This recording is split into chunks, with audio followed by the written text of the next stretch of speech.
Hey everyone, Colbert here, and today we're gonna go over Stag Knight. Stag Knight is a Bannerlord's epic champion, and if you happen to summon him with the double X on Sacreds or through a random shard, then congrats, because he is a fantastic champion.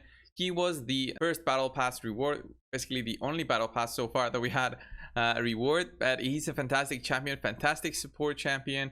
A ton of reviews. He gets almost 5 on every one of these areas, and we're gonna go over him, the gear that I have on him, skills, masteries, and of course gameplay.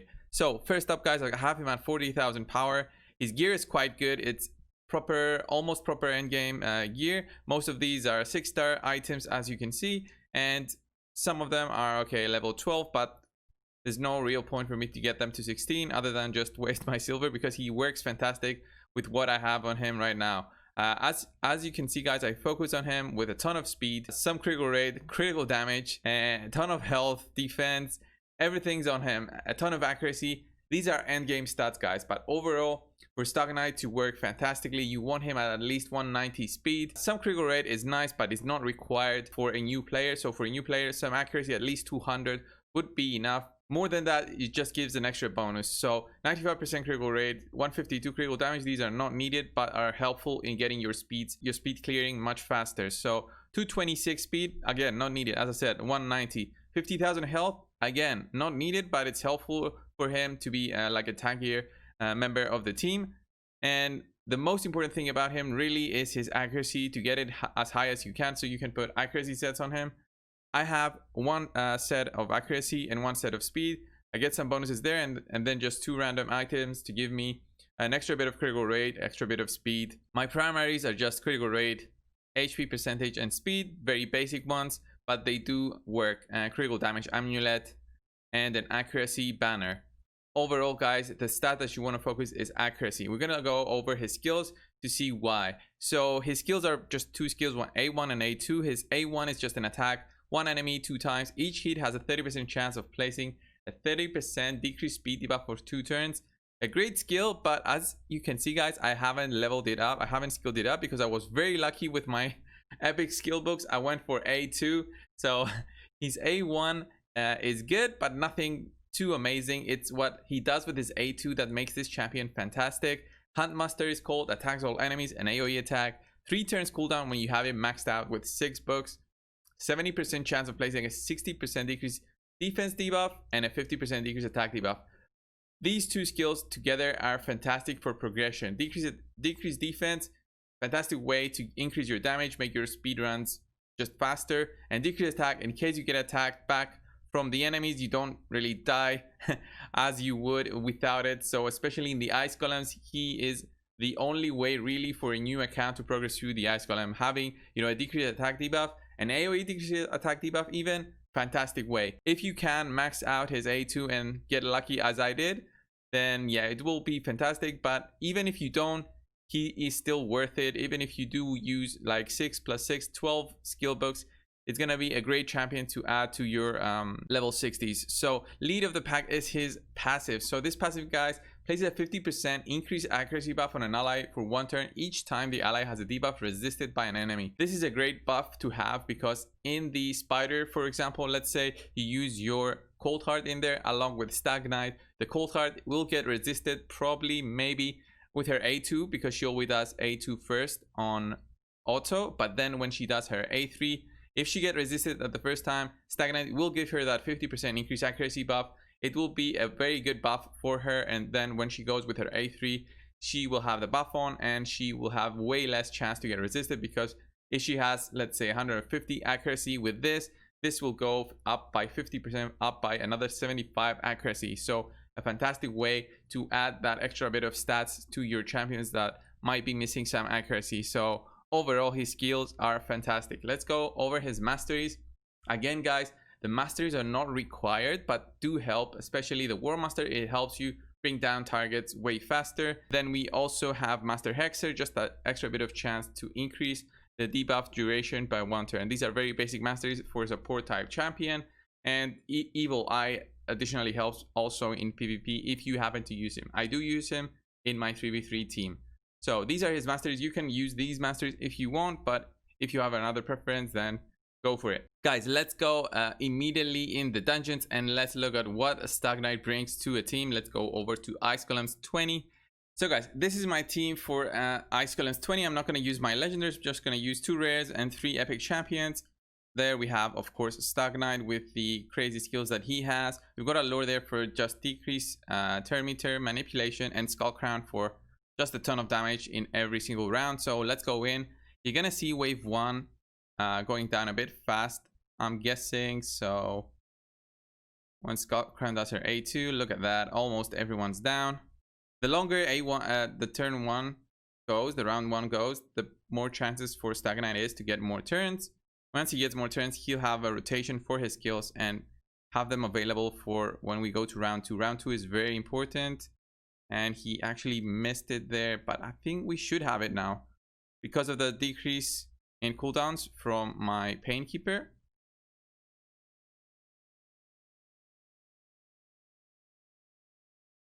There we go, decrease attack and decrease defense on everyone. Let's see if Skull Crown can do it. We've got Apothecary there just leading the charge with his defense aura and the speed buffs. There we go, and we got a nice crits there from the Stag Knight. So we reached the boss at 1 minute.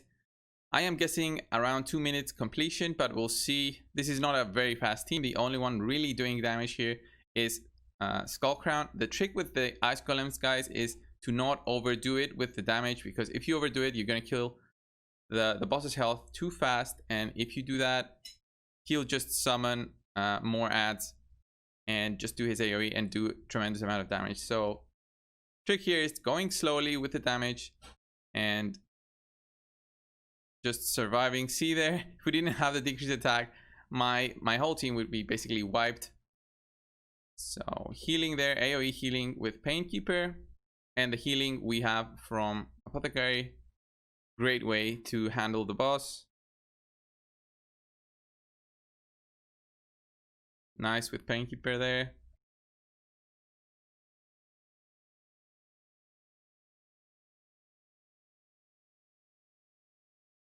There we go. More control of the turn meter. We need to get down. We need to get the ad down before we reach the next threshold, which we should in a bit. There we go. We reached it. I think it's the 60% health threshold. Yeah, that's right, 60% health.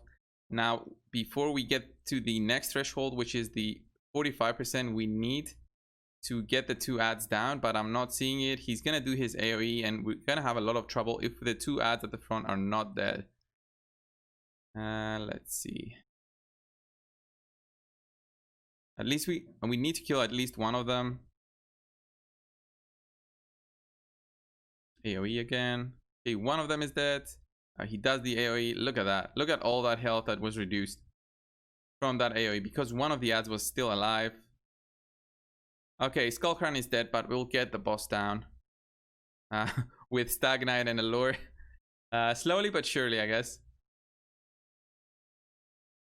Ooh, Allure is just gonna drop if we can't get her health back up. Come on, Allure. Boom, boom. With Painkeeper. Oh, she's gonna go down. But the boss, I mean, I had times with just Apothecary killing the boss. He has what, 5% health left. There we go. He's down. 3 minutes 27 seconds. 2 rares and 3 epics. Of course, the gear on them, on all of them, is a bit endgame.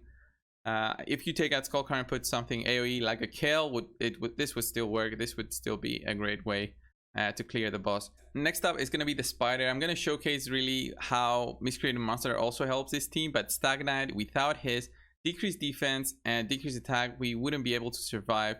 We're going to go away, and Apothecary is just going to be there for that additional speed boosting, and I didn't want to use my other legendaries just to showcase how useful Stag Knight is, even with, you know, just a decreased defense and not having decreased defense and both weaken. So here, look at all that shield that we get because of that decreased defense. We get more damage from Miscreated Monster. More damage means more shield. And my 2 Cold Hearts are going to be the ones that take down the Spider slowly, to be honest, because they'll need to do a rotation. The Spider will get a turn. before they do get that rotation. But look at Stag Knight just keeping that decreased attack on every single one of the spiderlings, I think. So the health of my 2 little cold hearts is still intact. Mystery Monster helping out, of course, as well. Once the big spider takes a turn, that's where it gets a bit harder. But this is a team that's usually a more of a progression team. You beat the spider with this team, and then you try to progress through and get it much faster in terms of time for the clear. So okay, we did manage to get a turn before the big spider got her healing done. So this cold heart should go now, and we finish it off 1 minute 13. Fantastic time, to be honest. But Stag Knight there being just a single AoE, decreased defense, decreased attack champion, just helps out in the spider. We can showcase also even the Dragon's Lair, even if it's magic, where Stag Knight is going to be weak affinity, he still works there. Of course, Fire Knight as well, fantastic champion just because of that A1. That's a 2-hitting A1. He also brings more accuracy to the whole team, so he's going to be fantastic in there as well.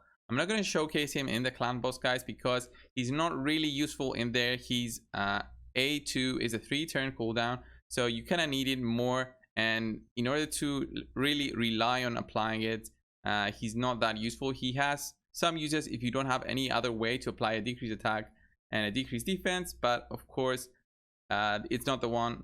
I'm not using him in the clan boss. But guys, before we close off the video, I'm just gonna show you how I use him in actually the 3v3 arena, the new arena mode that we got recently. So we're just gonna go in versus a normal team here. Of course, this is my A team, this is my B team, and my C team has Stag Knight in there along with Rotos. Of course, it's a bit overpowered to have Rotos and Duchess in a team, but Stag Knight brings that decreased attack and decreased defense. So yeah, this one's an easy one. So the third match is gonna be the one featuring Stag Knight. Okay, let's get this skull crown down. Okay, let's go to round number 2.